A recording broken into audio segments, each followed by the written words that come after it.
That's alright. We like crazy stuff here at Protection Dog Sales. And so does Tilda.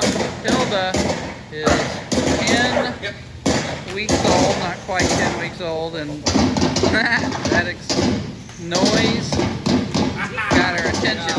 Not for long. Tilda, mentally strong, physically strong, specimen.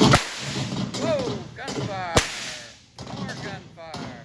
So that kind of noise desensitization and development makes sure that as we develop Tilda, for some lucky family, that these kind of things don't bother her in the future. We have to start this now, guys. We don't wait until the dog is a year old and then start exposing them to gunfire and slippery surfaces, crazy things coming over the top of their head.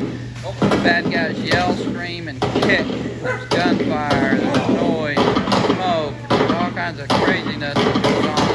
And Tilda, all of our Doberman here at Protection Dog Sales get early exposure to these kinds of crazy environmental setups. So it's good stuff. We're always pushing the boundaries of what's possible in the development of home-raised personal protection dogs. We want friendly, happy, confident, outgoing puppies that are willing to lead. So this is a documentation of Tilda, what she was like at 10 weeks old. You'll see a lot more to come with this girl, I guarantee it. Good stuff.